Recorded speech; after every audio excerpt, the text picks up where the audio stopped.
This video will show you how to replace the belt tensioner on a Maytag dryer. Safety first, so always disconnect electrical power before servicing any electrical appliance. And remember that the internal edges and parts of these machines are very sharp, so be careful not to get cut or hurt while working on the internal parts of these machines. Click here for the video on how to disassemble the Maytag dryer before you get started. And once the dryer is disassembled, you can then proceed with the repair that I will begin here now.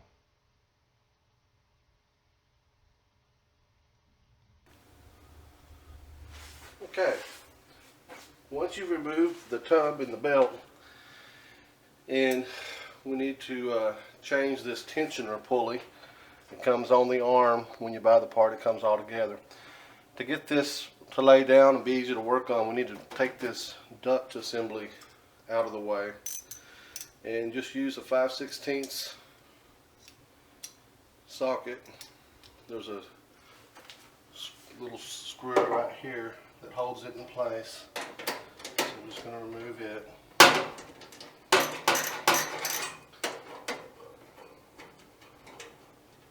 Okay, once that screw is removed, now we can push this loose and out of the way. Just push it through out of the way. So now we can get to the tensioner arm. The next step, the spring gets reused. It doesn't come with the new part. So let's just go ahead and remove it.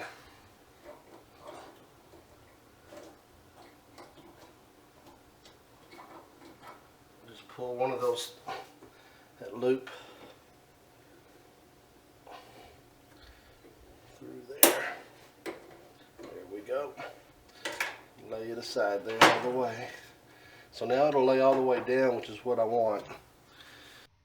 Here's a side view of the bolt and the nut that we're going to need to remove in order to get this tension arm off and change it out.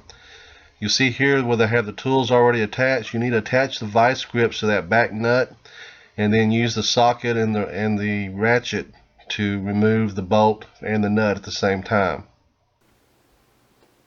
And we'll go ahead and remove that mounting bolt. Well, this is probably hard to see from that angle, but that's the best I can do for the camera.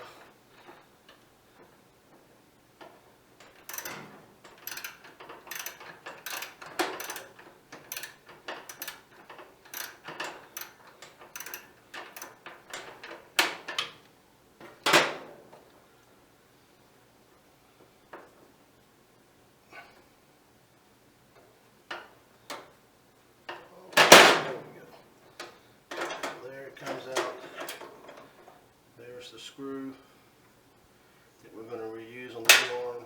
Pop it out of the way. And that's the idler arm assembly. Things froze up, won't barely even turn. Okay.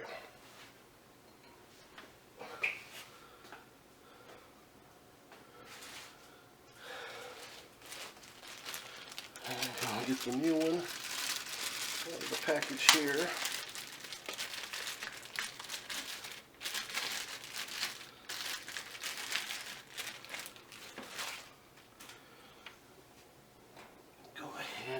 Position here where it goes. Put the screw in the hole there. Now, to make this thing work, I've still got the lock nut or the nut in my vice grips. I'm going to use that to get it started.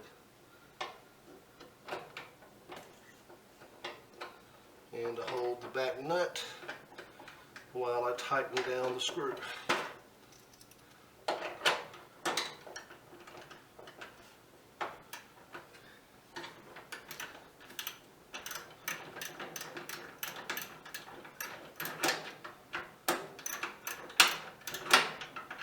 The screw is shouldered so that even though I tighten it all the way down, this will still move, which is what we need. That's how you install it. See how easy that thing turns. Go ahead and remove the vice grips. Reattach the spring. Little eye hole right there.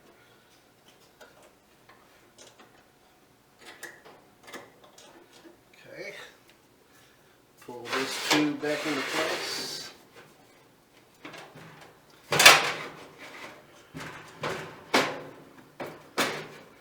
Align this screw with the mount, and then we can, don't know if you could see that. There we go. Okay. I was saying I'm realigning this screw with this mount, and then reinstall the screw.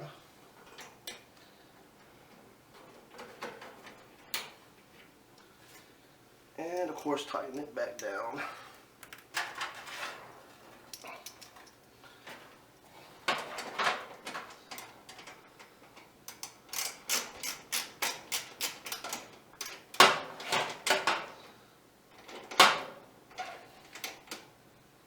There we go.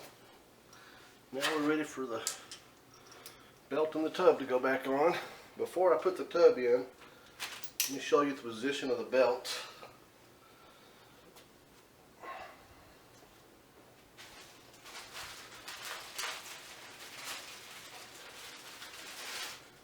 Once the tub is in place, you won't be able to see inside there. So here's the belt.